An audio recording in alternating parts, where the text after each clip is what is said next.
আল্লাহর হাবিবের জামানাতে মুসাইলামাতুল কাযযাব নামে খণ্ড এসে দাবি করেছে, মুহাম্মদ নবী তুমি একা না, আমিও নবী।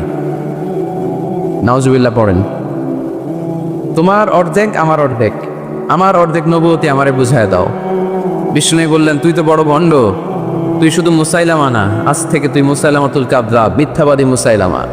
সে বিষ্ণুনবীকে কপি করতো। আমার হাবিব যা যা করতেন এই বেয়াদবটা তাই করতো।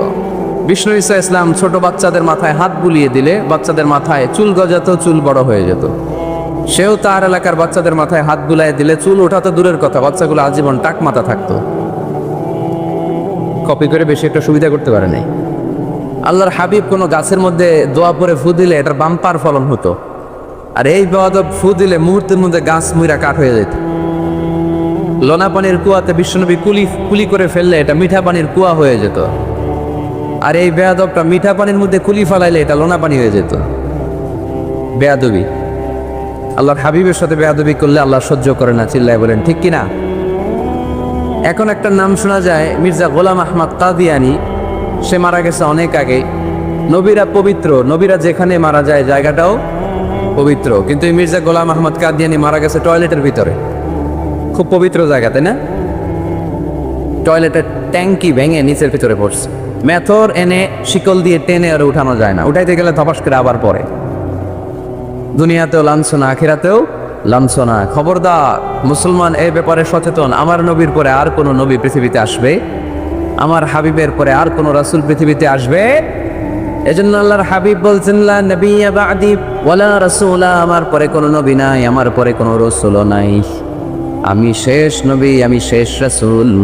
তবে লাউ কানা বা'দি নাবিয়্যুন লাকানা আমার, আমার পরে যদি নবী হওয়ার যোগ্যতা কারো থাকে, আমার সাহাবা ওমরের সেই যোগ্যতা আছে। ঠিক কি না? প্রভু তুমি বলেছ রাসূল দেবে না, বলনি দেবে না ওমর, বলনি দেবে না হামজা তারিক, খালিদ বিজয় সমর। প্রভু তুমি বলেছ রাসূল দেবে না, বলনি দেবে না ওমর, বলনি দেবে না হামজা তারিক, খালিদ বিজয় সমর। প্রভু তুমি বলেছ রাসূল দেবে না। ঠিক না? রাসূল দেবে না, এটা আল্লাহর কথা, আর দিবে না। আল্লাহর হাবিব তিনি হচ্ছেন শেষ রাসূল। এজন্য আল্লাহর হাবিব বলতেন, সহিহ মুসলিম শরীফের বর্ণনা, মাসালি ওয়া মাসালুল আমবিয়া মিন ক্বাবলি কামাসালি রাজুলিন বানা বাইতান, আমার দৃষ্টান্ত আর আমার আগের সব নবীদের দৃষ্টান্ত ওই ব্যক্তির মতো যে একটা ঘর বানিয়েছে। কি বানিয়েছে? ঘর। অনেক সুন্দর একটা ঘর বানিয়েছে। ইন্টেরিয়র ডিজাইন, এত সুন্দর ঘর কেউ দেখে নাই। সবাই ঘরটা দেখলো আর প্রশংসা করলো, বাহ চমৎকার ঘর তো।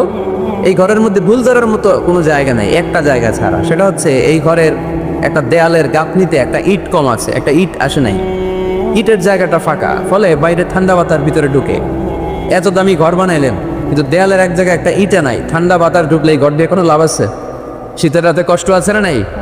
আল্লাহর হাবিব বললেন, ওই ইটাটা হচ্ছে আমি মুহাম্মদ সাল্লাল্লাহু, ওই গ্যাপের জায়গাটা আমি, আনাল্লাবিনা আনাল্লাবিনা আনা খাতামুন নবিয়্যিন, আমি হচ্ছি ওই নবুয়তির দেয়ালের ওই গ্যাপের জায়গায় না রাখা ইটা। আমাকে যখন আল্লাহ ওই জায়গাটায় সেট করে দিলেন, গোটা বিশ্বটা আলোকিত হয়ে গেল। পড়েন সুবহানাল্লাহ। এজন্য আল্লাহ বললেন, ওমা আরসালনাকা কাফাতান লিন্নাসি বাশীরান ওয়া নাযীরা, নবী হে আমি আপনি গোটা বিশ্বের সবার জন্য সুসংবাদ দানকারী এবং সতর্ককারী করে পাঠিয়েছি। সুবহানাল্লাহ। তিনি সবার নবী।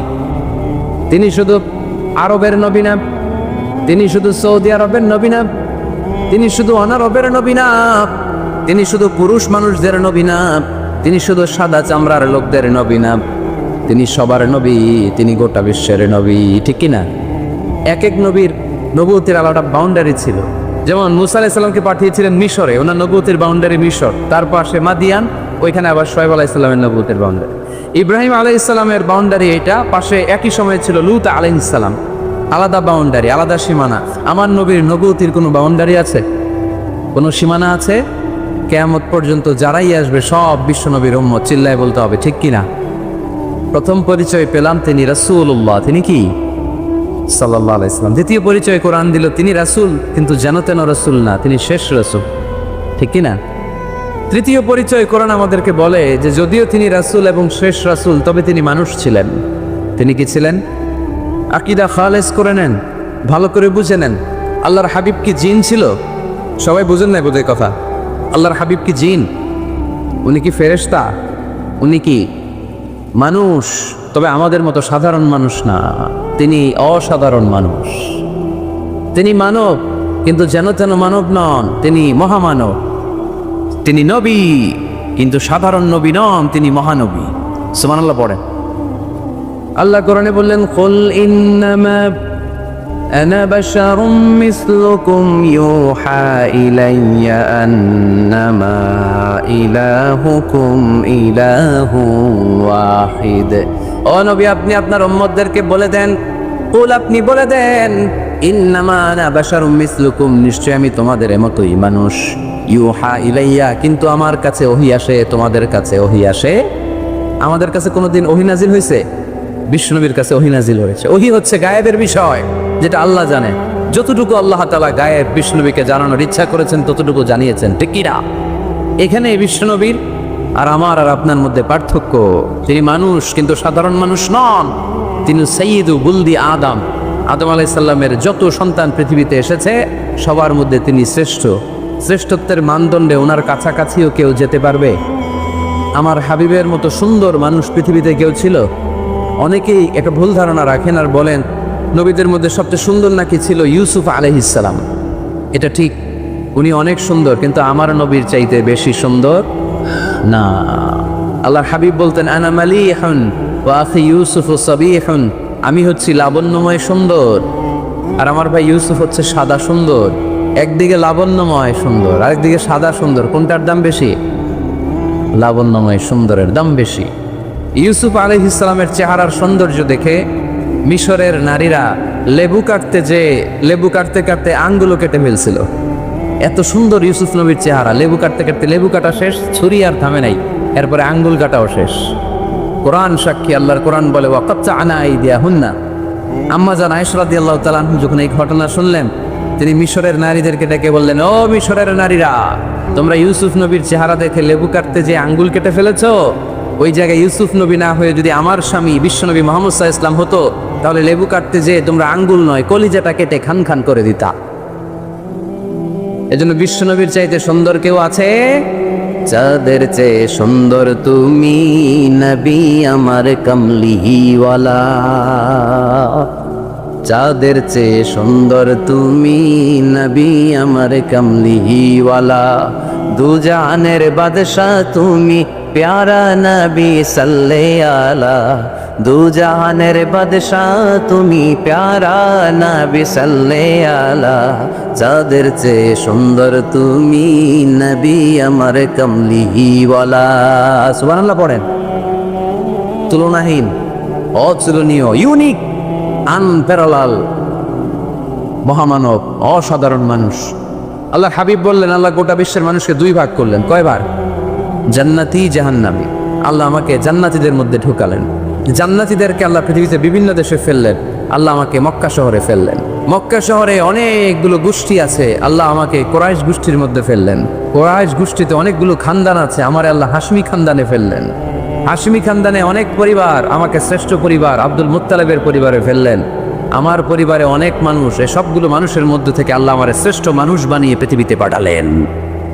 আনা খায়রুকুম বাইতা আনা খায়রুকুম নাফসা ওয়ালা ফখর, আমি ঘরের দিক থেকে পৃথিবীতে সেরা, আমি মানবতার দিক থেকে পৃথিবীতে সেরা, আমার চাইতে সেরা মানুষ গোটা বিশ্বে দ্বিতীয়টা হবে না। চিল্লায় বলেন ঠিক কি না? এজন্য আমার হাবিব, তিনি ছিলেন রাসূলুল্লাহ, তিনি ছিলেন শেষ রাসূল, তিনি গোটা বিশ্বের মধ্যে সব চাইতে শ্রেষ্ঠ। এজন্য কোরআন বলল তিনি মানুষ ছিলেন। কোরআন 4 নাম্বার বিশ্বনবীর যে পরিচয়টা আমাদের সামনে তুলে ধরে, কোরআন বলে বিশ্বনবী কোনোদিন মন গড়া কোনো কথা মানুষকে বলে নাই। আমরা মন গড়া বলি না? মাদারীপুরের ভাইরা, ঘুম আসতেছে, শীত লাগতেছে, গরম লাগতেছে, তো কি লাগতেছে? ভালো লাগতেছে? তাকবীর পড়েন, লিল্লাহি তাকবীর। শুধু আমাদের হাবিব সাল্লাল্লাহু আলাইহি ওয়াসাল্লামই না, পৃথিবীর কোনো নবী মন গড়া কিছু বলে না। এজন্য নবীদের কথায় কোনো ভেজাল নাই, কোনো অমিল নাই। কোনোদিন এমন কি হয়েছে এক নবী এসে বলছে আল্লাহ আছে, আল্লাহ এক, আরেক নবী এসে বলছে না আল্লাহ 2-3 জন হইতে পারে? বলেছে? কোন নবী বলেছে এই দুনিয়ার জীবন শেষে আখিরাত বলে একটা কথা আছে? আরেক নবী আয়েশা বলে না, আখিরাত ফাকিরাত বলতে কিছু নাই, নাও থাকতে পারে, এরকম বলছে? কিন্তু কবিদের কথার মধ্যে অমিল আছে না নাই? দার্শনিকদের কথায় অমিল আছে না নাই? এক দার্শনিক এসে বলে মানুষ হচ্ছে পেট সর্বস্ব জীব, মানুষের বড় সমস্যা পেট সমস্যা, পেটের সমস্যা ঠিক তো সব ঠিক।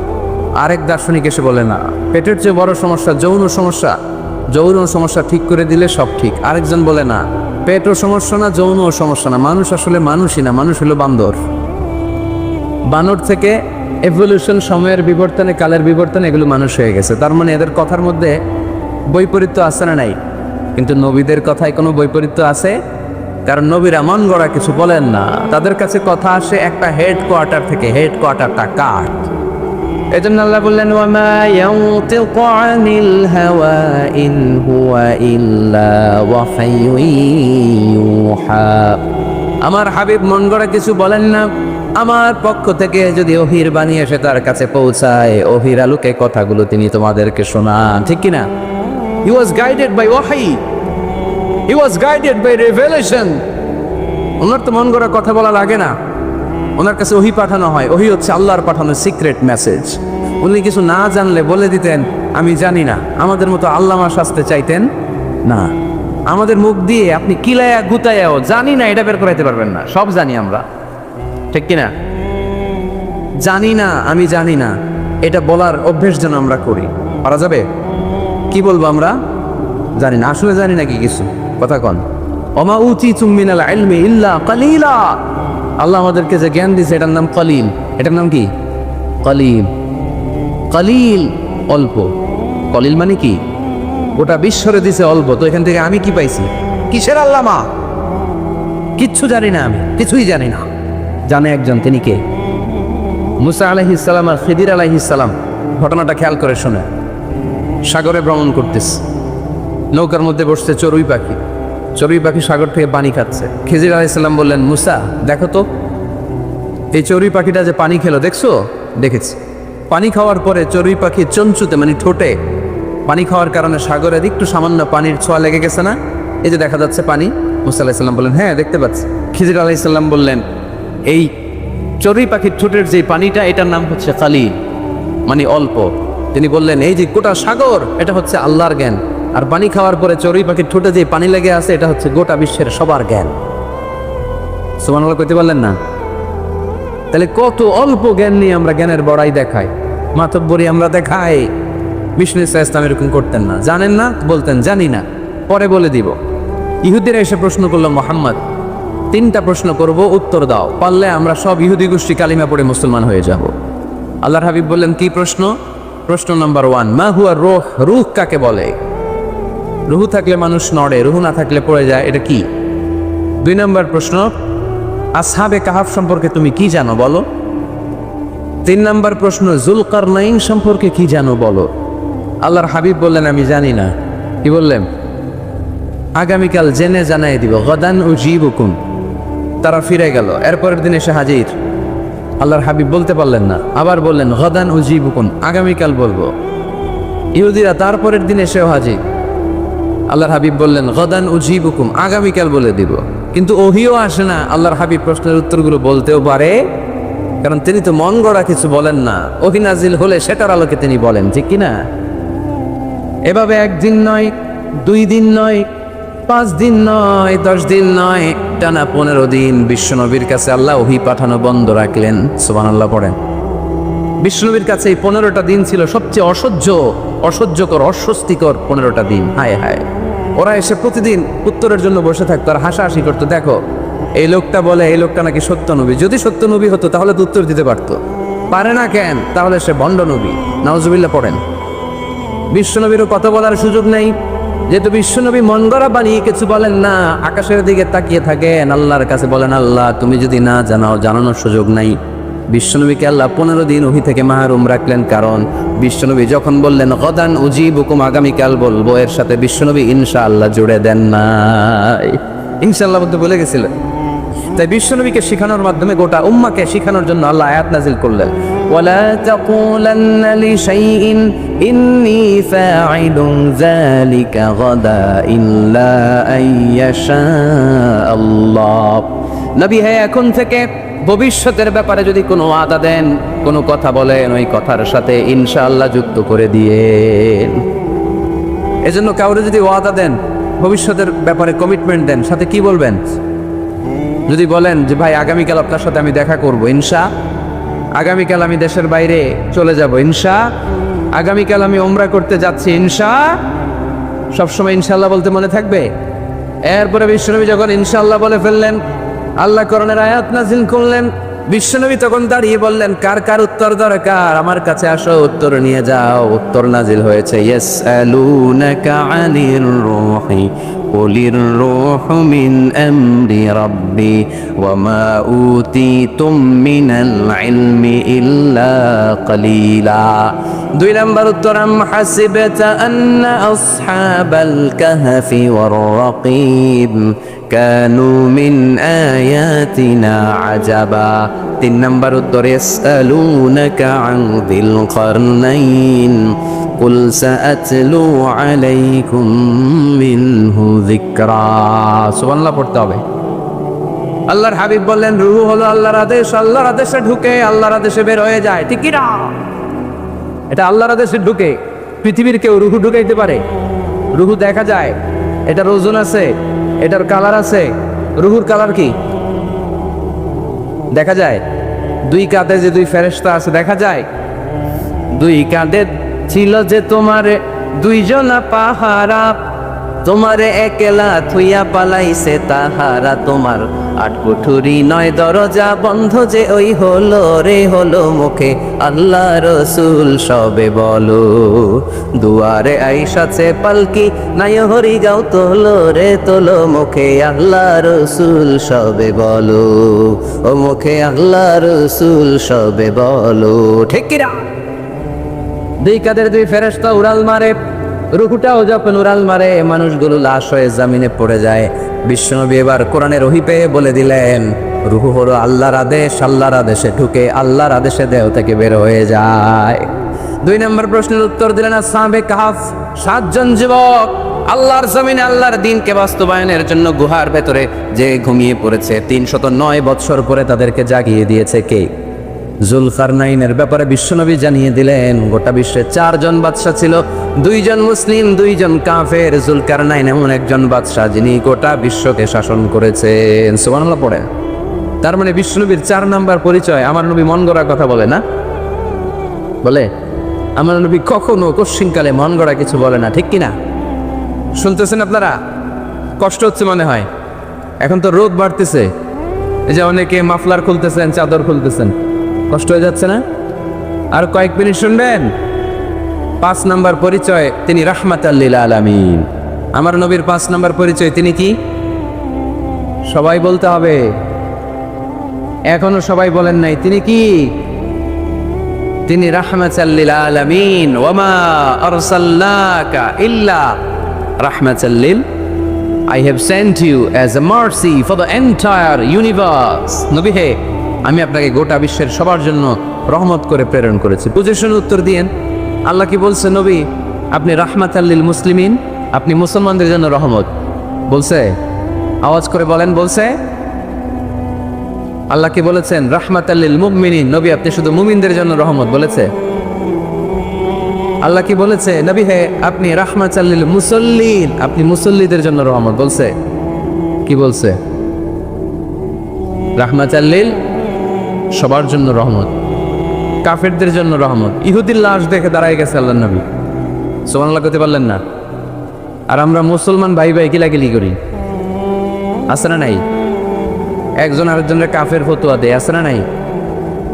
তুই কাফের, তুই কোন পীরের মুরিদ? ওই পীরের মুরিদ। ও আমার পীরের কাছে মুরিদ হস না, তুই কাফের। তুই কোন দল? তাবলীগ, তাহলে তুই কাফের। তুই কোন দল? আহলে হাদিস, তুই কাফের। তুই কোন দল? আমি জামাত ইসলাম, তুই কাফের। সবারে কাফের বানায় উনি একা মুসলমান হয়ে জান্নাতে ঢুকবে। কত বড় পোড়া কপাল! জান্নাতে কি ধাক্কা ধাক্কি আছে? এই ফতুয়াবাজি যেন আমরা বন্ধ করি। তুই 10 কারণে কাফের, তুই 20 কারণে কাফের। তুই যেহেতু কাফের, তুই মারা গেলে যেখানে কবর দেয়া হবে, এই কবরের উপরে যে ঘাস উঠবে, এই ঘাস যে গরু খাবে, ওই গরুর যে দুধ খাবে, ওইটাও কাফের। এরকম আছে না নাই? না, ইসলামের দুয়ারকে সংকুচিত করবেন না। আল্লাহর হাবিব হচ্ছে রাহমাতাল লিল আলামিন। সুবহানাল্লাহ পড়েন। আমরা আমার মুসলিম ভাইরে মসজিদে ঢুকতে দেই না, আমার মতের সাথে না মিললে। বিশ্বনবী খ্রিস্টানদেরকে মসজিদে নববীতে ঢুকতে দিয়েছেন। সুবহানাল্লাহ পড়বেন না? ইহুদির লাশ দেখে দাঁড়িয়েছেন, সাহাবারা বললেন ইয়া রাসূলুল্লাহ, দাঁড়ালেন যে, এটা তো ইহুদির লাশ। আল্লাহর হাবিব বললেন আওয়ালাইসাত নাফসান, এটা কি মানুষ না? এটা কি মানুষ না? আমি তো ইহুদি, আস্তিক, নাস্তিক, খ্রিস্টান এটা বাস বিচার করি নাই, আমি মানুষ এটা মনে করে দাঁড়িয়েছি। চিল্লায় পড়তে হবে আল্লাহু আকবার। এজন্য আল্লাহর হাবিব বলছেন লিকুল্লি নবিয়্যিন দাওয়া মুস্তাজাবা। এ দুনিয়ার সব নবীদেরকে রব্বুল আলামিন একটা করে দোয়া করার সুযোগ দিয়েছেন। ওই দোয়াটা দাওয়া মুস্তাজাবা, ওই দোয়াটা করতে দেরি, কবুল হতে দেরি নাই। সব নবীরা এরকম দোয়া করার সুযোগ পেয়েছিল জীবনে। কয়টা?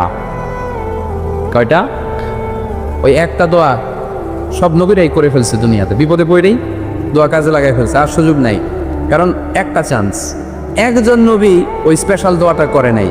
আল্লাহ বলছে নবীরা একটা করে দোয়া করো, তোমার কি দোয়া, তোমার কি দোয়া, তোমার কি দোয়া। উনি বলে আমার এটা লাগবে, ওইটা লাগবে। আল্লাহ বলতেছে যে যা চাইবে ওইটাই দিও। সব নবী দোয়া করে, একজন করে না। নবীদের সর্দার নবী, আপনার দোয়াটা করেন। কই করুম না, করবো না, আমি রেখে দিলাম, যখন লাগে তখন করুন। সুবহানাল্লাহ পড়বেন না? লিকুল্লি নবিয়্যিন দাওয়া মুস্তাজাবা। সব নবীকে স্পেশাল একটা দোয়া করার সুযোগ আল্লাহ দিলেন। দাও বিহা, সব নবীরা ওই দোয়াটা দুনিয়ার বুকেই করে ফেলেছে। আল্লাহর হাবিব বলেন ওয়া ইন্নী আখতাবিউ দাওয়াতি শাফাআতান লি উম্মতি ইয়াউমাল কিয়ামা। আমি আমার ওই দোয়াটা দুনিয়ার বুকে করি নাই, কিয়ামতের দিন কঠিন বিপদের সময় সূর্যটা যেদিন মাথার কাছে চলে আসবে, জমিনটারে তামার জমিন বানিয়ে দেওয়া হবে, তৃষ্ণার ক্ষুধার চোটে জিহ্বাটা বের হয়ে নাবির সামনে চলবে, সবাই ইয়া নাফসি ইয়া নাফসি ইয়া নাফসি বলে চিৎকার মারবে। ওই কঠিন দিনে আমার গুনাহগার উম্মতের সুপারিশের জন্য স্পেশাল দোয়াটা আমি রেখে দিয়েছি। আমার নবী জীবনে তো কোনো দুঃখ কষ্টের সম্মুখীন হয় নাই, তাই না? না খেয়ে কতদিন ছিলেন এটারই হিসাব নাই। পেটে পাথর বাঁধতেন। হাসান আর হোসেন রাদিয়াল্লাহু তাআলা আনহুমাকে দেখতে যেতেন, প্রায় দেখতে যেতেন। একবার দেখতে যেতে পারেন নাই, তারপরে গেলেন। যে দেখে হাসান হোসেন ঘুমায় আছে, ফাতেমা রাদিয়াল্লাহু তাআলা আনহা খাবার রান্না করার অভিনয় করতেছে। খাবার রান্না করার অভিনয়। সকালে বলে রান্না হইতেছে, বাবা ঘুমাও। দুপুরে বলে ঘুমাও। ছোট্ট হাসান হোসেন রাদিয়াল্লাহু তাআলা আনহুমা ঘুমায়। না খেয়ে বাচ্চা দুইটা মরে যাওয়ার মতো অবস্থা। নানা ভাইয়ের আওয়াজ শুনে বাচ্চা দুইটা বের হয়ে নানা ভাইকে বলে, নানা ভাই আজকে আপনার কাছে একটা বিচার দিব, বিচারটা আপনি করবেন। আল্লাহর হাবিব বলে, আমি যদি বিচার না করি কে বিচার করবে? হাসান আর হোসেন বলে, নানা ভাই এই বিচারটা সাধারণ কারণ আমি বিচার না, আপনার মেয়ের নামের বিচার। বিচার করেন, আপনার মেয়ে ফাতেমা আমাদেরকে খাবার দেয় না কেন? খাবার দেয় না কেন? 2 দিন ধরে তো আমরা 2 ভাই কিচ্ছু খাই নাই, এত ক্ষুধা, আমরা তো ছোট মানুষ না, আমরা সহ্য করতে পারি না। বিশ্বনবী হাসান হোসেন রাদিয়াল্লাহু তাআলা আনহুকে জড়িয়ে ধরলেন আর বললেন, তোমরা 2 দিন ধরে খাও নাই, দেখো আমি পেটে পাথর বেঁধেছি, আমি 3 দিন ধরে কিছু খাই নাই। ওই সময় আচ্ছা, নানা কি কখনো নাতির না খেয়ে থাকার দৃশ্য সহ্য করতে পারে? ওই সময় যদি নবী ওই দোয়াটা করতেন, আল্লাহ আপনি জান্নাত থেকে খাবার পাঠান, জান্নাতি খাবারের বস্তা পাঠাইতো কে? দোয়াটা করে ফেলছিল না? করছিল? ওদের ময়দানে দাঁত ভেঙে ঝরঝর করে রক্ত জ্বলল, তখনও দোয়াটা করে নাই। তায়েফের ময়দানে পিটিয়ে পাথর মেরে বিশ্বনবীকে আঘাত করেছে, তখনও দোয়াটা করে নাই, ঠিক কিনা? খেয়ে না খেয়ে দিন প্রচারের কাজে নিজেকে দিয়েছ বিলিয়ে, তায়েফের কাফিরেরা চিনল না সে আলো, দুষ্ট ছেলেদের পিছু দিল লেলিয়ে। পাথরের আঘাতে ক্ষত বিক্ষত হয়ে সারা শরীর থেকে রক্ত ঝরে। হে রাসূল তোমাকে ভুলি আমি কেমন করে, হে রাসূল তোমাকে ভুলি আমি কেমন করে। ওই নবীকে ভুলে থাকা যায়? ওই নবীরে ভুলে থাকা যায়? ওই নবীর যদি কেউ গালি দেয় তার খবর আছে না নেই? আর নবীর সম্মানে যদি কেউ বা হাত ঢুকাতে চায়, ওই বা হাত কেমন করে ভেঙে দিতে হয় মুসলমানদের জানা আছে, চিল্লায় বলো ঠিক কিনা? আমার নবীর ব্যাপারে আমরা সবাই এক। আমার নবীর ভালোবাসা আমাদের অন্তরে আছে না নাই? এই ভালোবাসাই আমাদের সম্বল, ঠিক কিনা? কখনো কাউরে আঘাত করেন নাই। ওই দোয়াটা ওই কঠিন পরিস্থিতি তো বিশ্বনবী করেন নাই, রেখে দিয়েছেন। আমার জন্য রেখে দিয়েছেন, আপনার জন্য রেখে দিয়েছেন, আমাদের জন্য রেখে দিয়েছেন। জোরে বলেন ঠিক কি? এত কোমল হৃদয়ের অধিকারী দুনিয়ায় কেউ ছিল না। এজন্য আল্লাহ বলেন, ফাবিমা রাহমাতিম মিনাল্লাহি লিনতা লাহুম ওয়ালাউ কুনতা ফাযযান গালিযাল কলবি লানফাদ্দু মিন হাওলিক। নবী আমার রহমতে আপনি কোমল হৃদয়ের মানুষ হয়েছেন। আপনি যদি কোমল হৃদয়ের অধিকারী না হতেন, লোকেরা আপনার পিছে এরকম ঘুরঘুর করতো না। সুবহানাল্লাহ।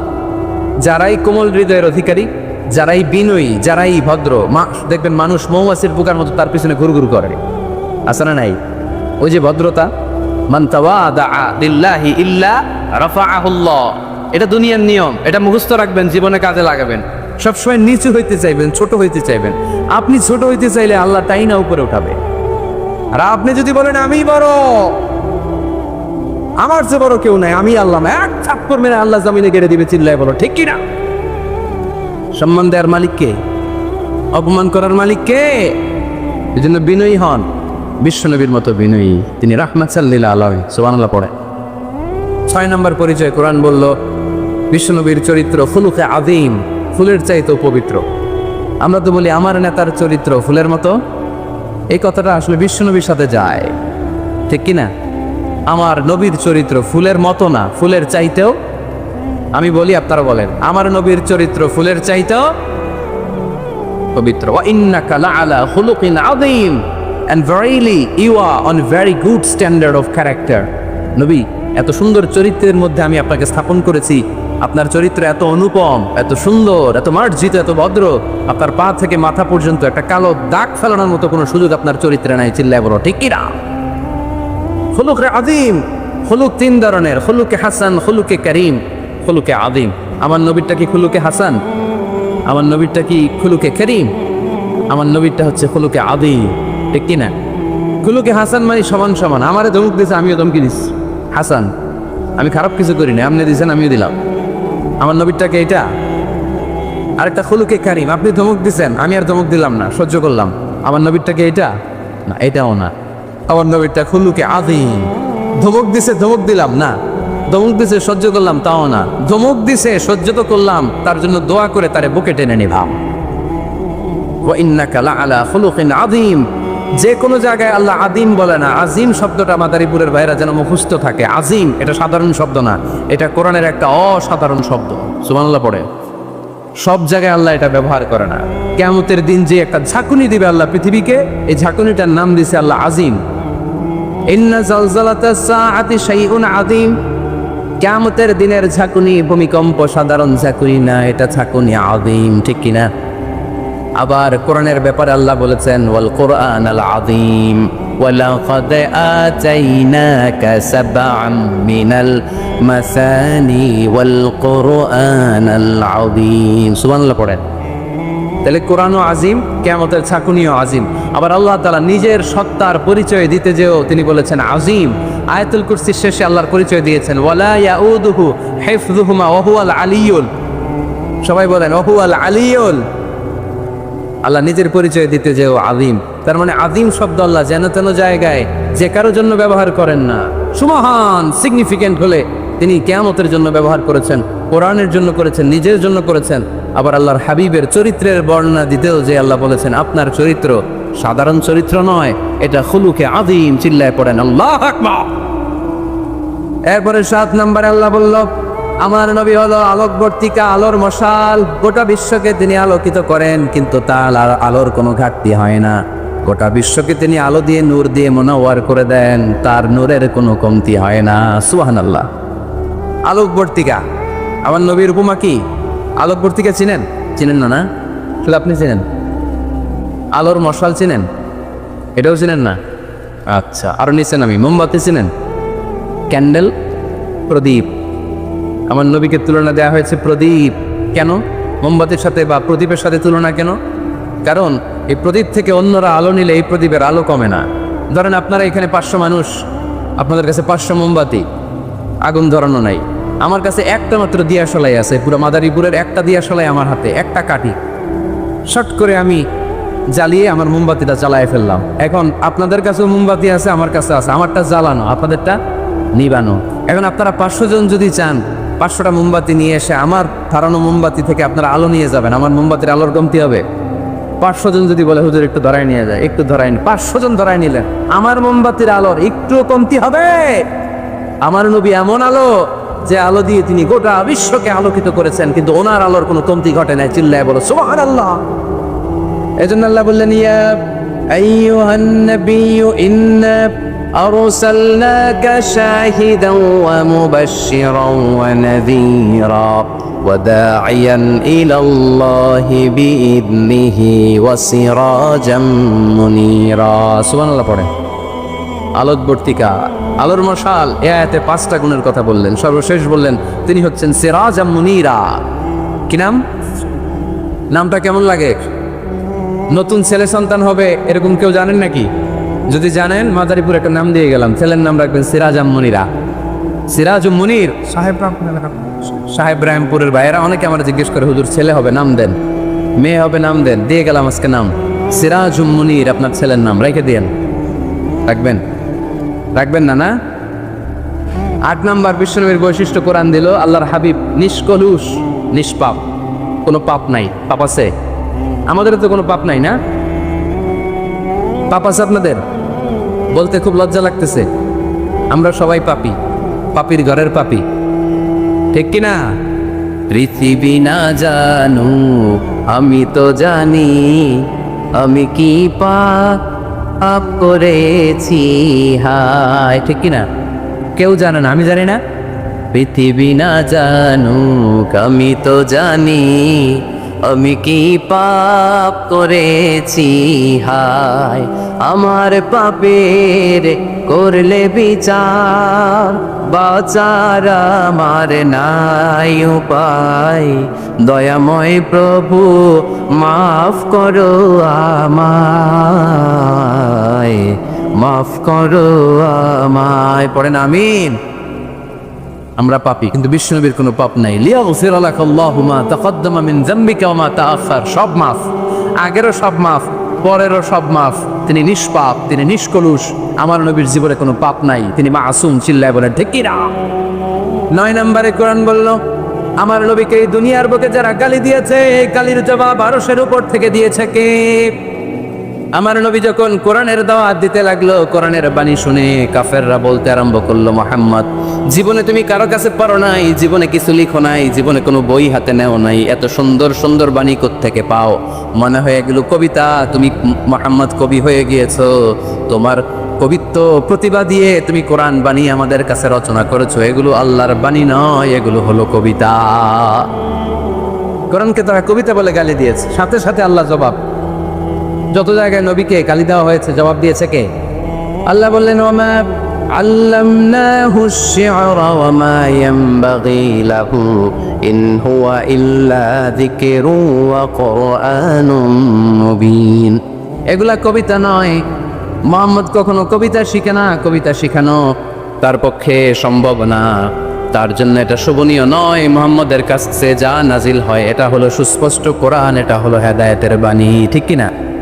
তারা আবার গালি দিল, তাহলে তুমি গণক। আল্লাহ বললেন, ওয়ালা বিকাউলি কাইন কালিলাম মা তাযাক্কারুন। এটা গণনা নয়। তারা গালি দিল পাগল। আল্লাহ বললেন, ওমা সাহিবুকুম বিমাজনুন, উনি পাগল নন। সবাই বলল, তাহলে তোমার একটা ছেলে বাইচে থাকে না কেন? 4 মেয়ে বাইচে আছে, ছেলেগুলা মরে কেন? ছেলে মরে গেলে তুমি নির্বংশ, লেজ কাটা মুহাম্মদ, তোমার দিন শেষ। নাউজুবিল্লাহ পড়বেন না? তোমার মৃত্যুর পরই কেউ আর তোমার নাম নেয়ার মতো থাকবে না। তুমি আবতার। তুমি কি? আরো জোরে, তুমি কি? আরো জোরে বলতে হবে, তুমি কি? আবতার মানে লেজ কাটা, নির্বংশ। আল্লাহ আয়াত নাজিল করলেন, ইন্না শানিআকা হুয়াল আবতার। নবী হে, আপনি লেজ কাটা, নির্বংশ নন। আপনার যে গালি দেয় ওদেরকে আমি করে দেব নির্বংশ। চিল্লায় বলেন ঠিক কিনা?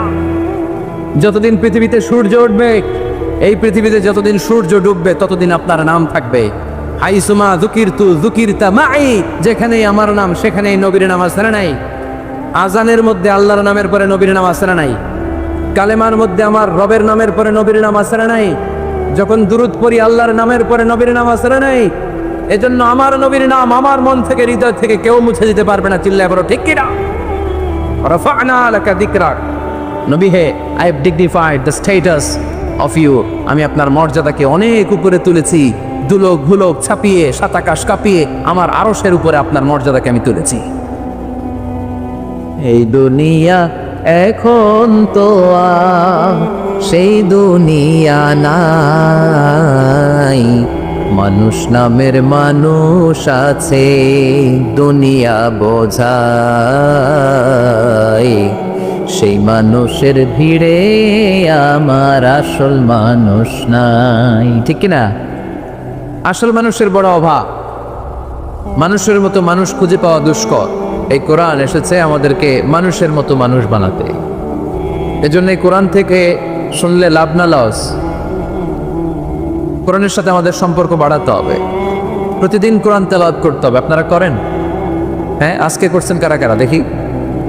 মাশাআল্লাহ মাশাআল্লাহ, হাত নামান। প্রতিদিন যেন আমরা পড়ি, আর যারা এখনো শিখতে পারি নাই তারা যেন শিখে নেই। কোরআন পড়া যেমনি সওয়াবের, কোরআন শোনাও তেমনি সওয়াবের। ঠিক কিনা? কোরআন শুনলে রহমত নাজিল করে কে? ওয়াইদা কুরিআল কুরআন ফাসতামিউ লাহু ওয়া আনসিতু লাআল্লাকুম তুরহামুন। কোরআন পড়া, কোরআন শোনা সবটাই জরুরি। আমরা যেন কোরআনের সাথে আরো বেশি সম্পর্ক গাঢ় করতে পারি, কোরআনকে যেন আমরা আমাদের বন্ধু বানাতে পারি। আল্লাহ তুমি তৌফিক দাও। আর জোরে পড়েন আমিন। আজকে আমরা সূরাতু আর রহমান থেকে কথা শুনবো ইনশাআল্লাহ। পড়েন। এই সূরাটা মুখস্থ আছে কার কার? অনেকেরই তো মুখস্থ, হাত নামান। এই সূরাটা যদি মুখস্থ নাও থাকে, এই সূরার মধ্যে এমন একটা আয়াত আছে এইটা সবার মুখস্থ। ঠিক কিনা? ফাবিআইয়ি আলা'i রাব্বিকুমা তুকাজ্জিবান, আমার কোন নেয়ামতকে তোমরা অস্বীকার করবে। এই আয়াতটা সবার মুখস্থ আছে না নাই? মজার ব্যাপার হলো এই আয়াতটা আল্লাহ তাআলা এই সূরার ভেতরে একবার, দুইবার, 5 বার, 10 বার নয়, 31 বার উল্লেখ করেছেন। কয়বার? 10 বার বললেও তো হইতো, 20 বার বললেও তো হতো, 31 বার বললেন কেন? তার মানে এটা জরুরি, এটার সিগনিফিক্যান্স, তাৎপর্য অনেক বেশি। যেই জিনিস যত গুরুত্বপূর্ণ এটা বারবার বলতে হয়। ঠিক কিনা? এজন্য আল্লাহ তাআলা বারবার বলেছেন, বারবার আমাদেরকে সচেতন করেছেন। ফাবিআইয়ি আলা'i রাব্বিকুমা তুকাজ্জিবান। আল্লাহ বলেছেন, এই মানব জাতি আর জিন জাতি, আমার কোন নিয়ামতকে তুই অস্বীকার করবি বল? কোন নিয়ামতকে অস্বীকার করবেন? বলেন। আল্লাহর কোন নিয়ামতকে অস্বীকার করার কোন সুযোগ আছে? ওয়া ইন তা'উদ্দু নি'মাতাল্লাহি লা তুহসুহা ইন্নাল ইনসানা লাযালুমুন কাফার। যদি আমার নিয়ামতগুলো গুনতে শুরু করে দাও, গুনতে গুনতে তোমার জীবন শেষ হয়ে যাবে, হায়াত ফুরিয়ে যাবে। আমি আল্লাহর নিয়ামত গুনে কশ্চিনকালেও তোমরা শেষ করতে পারবে। সাগরের জল যদি কালি হয়ে যায়, গাছের পাতা যদি খাতা হয়ে যায়, সাগরের জল নামক কালি দিয়ে গাছের পাতা নামক খাতার উপরে যদি আল্লাহর প্রশংসা লিখতে শুরু করে দেন, আল্লাহ বলে গাছের পাতাও ফুরিয়ে যাবে, সাগরের জলও ফুরিয়ে যাবে, কিন্তু আমার প্রশংসা করে তোমরা শেষ করতে পারবে না। এজন্য আল্লাহর প্রশংসা করতে হবে বেশি বেশি নাকি কম কম? কম কম না বেশি বেশি? ফাবিআইয়ি আলা'i রাব্বিকুমা তুকাজ্জিবান, আমার কোন নিয়ামতকে তোরা অস্বীকার করবি বল? O mankind and jinnkind, which of my mercy and blessings you wanna deny? আমার কোন নিয়ামতকে অস্বীকার করবি? অস্বীকার করার সুযোগ আছে? নাই। আল্লাহ হাবিব সাল্লাল্লাহু আলাইহি ওয়াসাল্লাম এই সূরাটাকে বড্ড পছন্দ করতেন। সাহাবাদেরকে একবার তিনি এই সূরাটা তেলাওয়াত করে শোনালেন। সাহাবারা চুপচাপ, ঠিক যেমন এখন আপনারা চুপচাপ। আল্লাহর হাবিব বললেন, ও সাহাবারা, তোমরা তো এই সূরা শুনে চুপ করে বসে আছো, কিন্তু তায়েফের ময়দানে জিনদের কাছে এই সূরাটা আমি তেলাওয়াত করেছিলাম, তারা কিন্তু চুপচাপ বসে থাকে নাই। যতবার আমি ফাবিআইয়ি আলা'i রাব্বিকুমা তুকাজ্জিবান পড়েছি, এই আয়াতের বিপরীতে তারা উত্তর দিয়েছে, কারণ এই আয়াতটা একটা প্রশ্ন। It's a question from your Lord to mankind and jinnkind. এটা আল্লাহর পক্ষ থেকে মানব জাতি এবং জিন জাতির কাছে রেখে দেওয়া একটা প্রশ্ন। ফাবিআইয়ি আলা'i রাব্বিকুমা তুকাজ্জিবান, আমার কোন নিয়ামতকে অস্বীকার করবি তুই? আল্লাহর কোন নিয়ামত অস্বীকার করার কোনো ক্ষমতা আমাদের আছে? নাই, অসম্ভব। এজন্য এটা একটা প্রশ্ন। আল্লাহর হাবিব বললেন, আমার প্রাণের সাহাবারা, তোমাদের সামনে যখন সূরা রহমান তেলাওয়াত করলাম তোমরা চুপচাপ, কিন্তু তায়েফের ময়দানে যখন জিনদের কাছে তেলাওয়াত করেছি তখন তারা চুপচাপ থাকে নাই। যতবার আমি ফাবিআইয়ি আলাই রাব্বিকুমা তুকাদ্দিবান তেলাওয়াত করেছি প্রত্যেকটা আয়াত শেষে এই প্রশ্নের উত্তর তারা দিয়েছে। সুবহানাল্লাহ পড়েন। যতবার এই আয়াতটা পড়েছি প্রত্যেকবার এই আয়াত শেষে তারা প্রশ্নের উত্তর দিয়েছে। তারা প্রত্যেকবার বলেছে, লা বিশাইইন মিন নিআমিকা রব্বানা নুকাযযিবু ফালাকাল হামদু। আল্লাহ, তোমার কোনো নেয়ামত অস্বীকার করার কোনো সুযোগ নাই, সব প্রশংসার মালিক তুমি। আবার যখন এই আয়াতটা আমি পড়েছি আবার উত্তর দিয়েছে, আবার আমি পড়েছি আবার উত্তর দিয়েছে। এরকম একবার নয়, দুইবার নয়, 5 বার নয়, 10 বার নয়, 31 বার এই আয়াতটা তেলাওয়াতের পর পর জিনেরা এই আয়াতের উত্তর আমার সামনে দিয়েছে। সুবহানাল্লাহ। লা বিশাইইন মিন নিআমিকা রব্বানা নুকাযযিবু ফালাকাল হামদু। We cannot deny any of your mercy and blessings. All praises to you. All praises to you. সব ক্ষমতার মালিক একজন, চিল্লায় বলতে হবে তিনি কে? তিনি হচ্ছেন আল্লাহ। সূরাতু আর রহমান, সূরার নাম কি? আরো জোরে বলেন। কোরআনের 55 নম্বর সূরা এটা। কত নাম্বার? আয়াত আছে 78টা। কয়টা? সূরাটা মাক্কি সূরা। কি সূরা? এবার প্রশ্ন করে উত্তর দেন। এই সূরাটা কোরআনের কততম সূরা? 55। আয়াত কয়টা? 78টা। মাক্কি না মাদানী? মাশাআল্লাহ, এই তো আপনারা উত্তর করতে পেরেছেন। এই সূরাটার একটা চমৎকার নাম আছে। বাইহাকি শরীফে আল্লাহর হাবিব সাল্লাল্লাহু আলাইহি ওয়াসাল্লাম ইরশাদ করেন, ইন্না লিকুল্লি শাইইন আরুস ওয়া আরুসুল কুরআনি সূরাতু আর রহমান। আল্লাহর হাবিব বললেন, সবার জন্য একজন নববধূ আছে, কোরআনেরও একটা নববধূ আছে। কোরআনের নববধূর নাম হচ্ছে সূরা আর রহমান। আওয়াজ করে সুবহানাল্লাহ বলতে পারলেন না? নববধূ বুঝেন তো? হ্যাঁ, নতুন বউ। নববধূ মানে কি? আল্লাহর হাবিব বললেন, ইন্না লিকুল্লি শাইইন আরুস ওয়া আরুসুল কুরআনি সূরাতু আর রহমান। সবার জন্য একটা নববধূ আছে, কোরআনেরও একটা নববধূ আছে। কোরআনের নববধূর নাম সূরা আর রহমান। নববধূ যেমনি বাসর রাতে হাতে পায়ে আলতা মেখে, বেনারসি শাড়ি পরে, লিপস্টিক দিয়ে, খোপায় ফুল দিয়ে, জুয়েলারি পরে, অর্নামেন্টস পরে, মেকআপ করে, পার্লারিং করে তার স্বামীর জন্য ওই রাতে সে নিজেকে উজাড় করে সাজায়, ঠিক কিনা? ঠিক তেমনি আল্লাহ তাআলা এই দুনিয়াতে আমাদেরকে কি কি নেয়ামত দিয়েছেন, আবার কি কি নেয়ামত জান্নাতে গেলে দিবেন, তার সব কিছু বর্ণনা করে এই সূরাটাকে তিনি উজাড় করে সাজিয়েছেন। সূরাটার নাম কি? আরে জোরে বলেন, কি নাম? আর রহমান। একটা দুর্বল বর্ণনায় এসেছে, দুর্বল বর্ণনায়, যে আল্লাহ তাআলা, স্বয়ং আল্লাহ তাআলা জান্নাতে জান্নাতীদেরকে এই সূরা আর রহমানটা নিজ কণ্ঠে তেলাওয়াত করে শোনাবে। আমরা আল্লাহর কণ্ঠের তেলাওয়াত শুনতে চাই কি চাই না? আল্লাহর তেলাওয়াত কি আমাদের মতো তেলাওয়াত? আল্লাহ দেখতে কি আমাদের মতো? লাইসা কামিসলিহি শাই, তার মতো কেউ নাই। তার মতো কেউ আছে? তার মতো কেউ নাই। তিনি তার মতো। তিনি কার মতো? তিনি তার মতো। লাইসা কামিসলিহি শাই।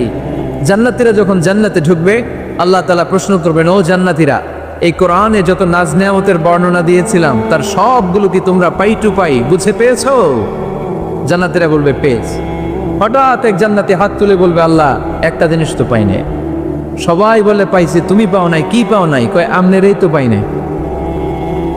সুবহানাল্লাহ পড়বেন না? আপনাকেই তো পাই নাই। সব দেখলাম, সব খাইলাম, সব দেখলাম, কিন্তু আপনারে তো দেখলাম না। আল্লাহ তাআলা তখন বিশাল জান্নাতের এক কনফারেন্স রুমে সবাইকে বসিয়ে আল্লাহর দিদার মানুষকে দেখাবেন। আল্লাহ তাআলা তার গোপন সৌন্দর্যকে সেদিন জান্নাতীদের সামনে প্রকাশ করে দিবেন। আল্লাহর হাবিব বসবেন ওই কনফারেন্স রুমে সবার সামনে। আল্লাহর হাবিবের পেছনে বসবে অন্যান্য নবীরা, তারপরে সোহাদা, সালেহীন, আউলিয়া, সবাই বসবে ওই জান্নাতের কনফারেন্স রুমে। আমরাও যেন বসার জায়গায় পাই, আল্লাহ তুমি তৌফিক দিয়ে দিয়ে। আল্লাহ তাআলা অনেকগুলো নূরের পর্দার পেছন থেকে নূরের ঝলকানি মারবে। ওই ঝলকানি এক মুহূর্তের জন্য দিবে। এক মুহূর্ত, কয় মুহূর্ত? 70,000 নূরের পর্দার কথা বলা হয়, এই বর্ণনাটাও দুর্বল। পর্দা আছে কিন্তু কয় হাজার জানে কে? আল্লাহ। ওই পর্দা সরিয়ে আল্লাহ তাআলা সৌন্দর্যের বা নূরের ঝলকানির এক আলোক ছোটা জান্নাতীদের সামনে তুলে ধরবেন এক মুহূর্তের জন্য। কয় মুহূর্ত? আলোক ছোটা দিয়েই আবার নাই, আবার সরাই ফেলবে। ওই এক মুহূর্ত দেখে জান্নাতীরা পাগল হয়ে যাবে, অপলক নেত্রে তাকিয়ে থাকবে এইভাবে, চোখের পলক ফেলবে না, চোখ মেলে তাকিয়ে আছে। কিন্তু সামনে কিন্তু আল্লাহর নূর আর নাই, কারণ ওইটা আসছিল কয় মুহূর্তের জন্য? এক মুহূর্ত পরে নাই। কিন্তু কি যে দেখলাম, কত সুন্দর! কোটি কোটি বছর এরকম অপলক নেত্রে জান্নাতীরা তাকিয়ে থাকতে। ইন্নাল্লাহ জামিলুন ইউহিব্বুল জামাল, আল্লাহ নিজে সুন্দর, সৌন্দর্যকে পছন্দ করেন। আল্লাহর চাইতে সুন্দর কিছু হতে পারে? চিল্লায় বলেন পারে? পৃথিবী সুন্দর, মানুষ সুন্দর, আসমান সুন্দর, জমিন সুন্দর, সুন্দরে সুন্দরে পাল্লা। জানি না কত সুন্দর তুমি আল্লাহ, জানি না কত সুন্দর তুমি আল্লাহ। সুবহানাল্লাহ পড়ে। আল্লাহ তাআলা তার সৌন্দর্যকে সেদিন জান্নাতীদের সামনে তুলে ধরো। এই সূরাটা নাজিলের একটা ব্যাকগ্রাউন্ড আছে। আল্লাহর হাবিব সাল্লাল্লাহু আলাইহি সাল্লাম মক্কার জমিনে কাফিরদেরকে দাওয়াত দিতে লাগলেন, আল্লাহর ইবাদত করো, আল্লাহর জিকির করো, আল্লাহর প্রশংসা করো। এরকম দাওয়াত দিতে দিতে কিছুদিন পরে বিষ্ণু ইসলাম বলতে শুরু করলেন, রহমানের ইবাদত করো, রহমানের জিকির করো, রহমানের পায়ে সেজদায় লুটিয়ে পড়ো। তখন কাফেররা প্রশ্ন শুরু করে দিল, মুহাম্মদ এতদিন বলতা আল্লাহ, এখন কইতেছো রহমানের কথা, আসলে কোনটা? আল্লাহরে তো আমরা চিনি, রহমানরে তো আমরা চিনি না। আল্লাহর দাওয়াত দিচ্ছ, আল্লাহর গুণগান গাইছো, আল্লাহকে আমরা চিনি জানি, কিন্তু রহমানটা আবার কে? সে আবার কবে আসলো, কোত্থেকে আসলো, কবে থেকে আছে, কতদিন থাকবে? রহমানরে তো আমরা চিনি না। না, ওরা রহমান চিনে না। এজন্য আল্লাহ তাআলা রহমানকে চিনায়া দেওয়ার জন্য আর রহমান নামে একটা সূরা নাজিল করে দিলেন। وَإِذَا قِيلَ لَهُمُ اسْجُدُوا لِلرَّحْمَنِ قَالُوا وَمَا الرَّحْمَنُ, যখন তাদেরকে বিশ্বনবী বললেন রহমানের পায়ে সিজদা দাও, রহমানের জন্য সিজদায় লুটিয়ে পড়ো, ক্বালু ওয়ামার রহমান, তারা বলল রহমানটা আবার কে? রহমান কে? আল্লাহ চিনি, রহমানরে তো চিনি না। এখন রহমানকে এটা চিনানোর দরকার আছে না নাই? রহমানকে এটা চিনানোর জন্য আল্লাহ তাআলা আর রহমান নামে কোরআনে একটা সূরা নাজিল করলেন। চিল্লায় পড়েন আল্লাহু আকবার। কাফিরদেরকে জানানোর জন্য রব্বুল আলামিন সূরা আর রহমান নাজিল করলেন আর বললেন, আর রহমান আল্লামাল কুরআন খালাকাল ইনসান আল্লামাহুল বায়ান। দয়াময় রহমান শেখালেন কোরআন, বানালেন ইনসান, শেখালেন বায়ান। দয়াময়